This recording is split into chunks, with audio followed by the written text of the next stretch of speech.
Hello friends, welcome to Tamil cook princess. இன்றைக்கி நம்ம எண்ணெய் கத்திரிக்காய் செய்கிறது எப்படின்னு பார்க்கலாம் வாங்க. இது வந்து தயிர் சாதத்துக்கு, சாம்பார், ரசம் எல்லாத்துக்குமே ரொம்ப அட்டகாசமாக இருக்கும். ட்ரை பண்ணி பாருங்கள். ஃபஸ்ட்டு இந்த கத்திரிக்காயெல்லாம் கட் பண்ணி எடுத்துக்கலாம்.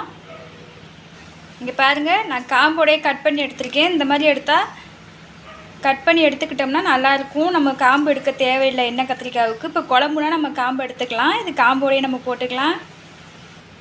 இப்போ கத்திரிக்காயெலாம் கட் பண்ணி தண்ணியில் போட்டாச்சு. தண்ணியில் கட் பண்ணி போட்டுக்கணும், இல்லைனா அந்த கத்திரிக்காயோட நிறமே மாறிடும். இப்போ தாளிக்கலாம், எப்படி பார்க்கலாம் வாங்க.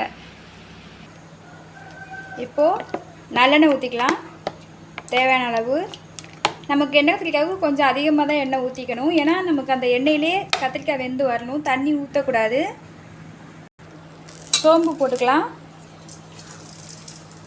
நான் வந்து கடுகு போட மாட்டேன், சோம்பு போடுவேன். சோம்பு போடும்போது அதோட டேஸ்ட்டு கொஞ்சம் டிஃப்ரெண்ட்டாக இருக்கும். சோம்பு பொரிஞ்சிருச்சு, கருவேப்பிலை போட்டுக்கலாம். இப்போ கத்திரிக்காய் எல்லாத்தையும் உள்ளே சேர்த்துக்கலாம்.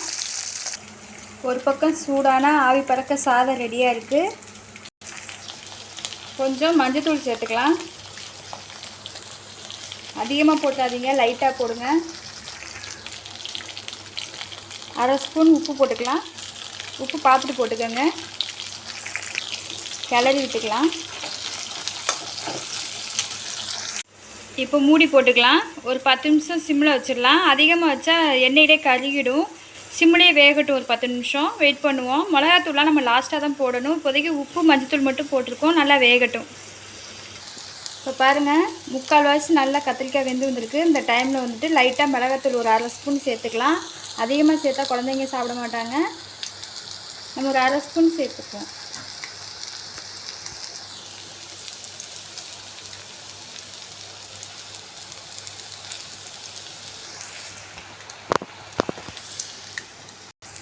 நல்லா கிளறி விட்டுக்குவோம். கத்திரிக்காய் பிடிக்காதுன்னு சொல்கிறவங்க இதை செஞ்சு சாப்பிட்டு பாருங்கள்.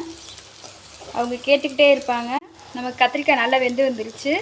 இந்த மாதிரி நம்ம பொரியல் செய்யும்போது இந்த மாதிரி இடுக்கி யூஸ் பண்ணிக்கோங்க.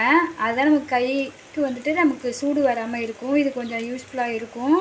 இப்போ நம்ம கத்திரிக்காயாவே சாதத்தோடு வச்சு சாப்பிட்லாம். நல்லா வெந்து வந்துருச்சு. நீங்களும் வீட்டில் ட்ரை பண்ணி பாருங்கள். இது வந்துட்டு வெறும் சாதத்துக்கு வச்சு சாப்பிடலாம். ரசம், தயிர், இது எதுக்கு வேணாலும் சேர்த்துக்கிட்டாலும் ரொம்ப ருசியாக இருக்கும். நீங்களும் வீட்டில் ட்ரை பண்ணி பாருங்கள் ஃப்ரெண்ட்ஸ். என்னோடய வீடியோ பிடிச்சிருந்தால் லைக் பண்ணுங்கள், ஷேர் பண்ணுங்கள் அண்டு சப்ஸ்கிரைப் பண்ணுங்கள் ஃப்ரெண்ட்ஸ். தேங்க்யூ.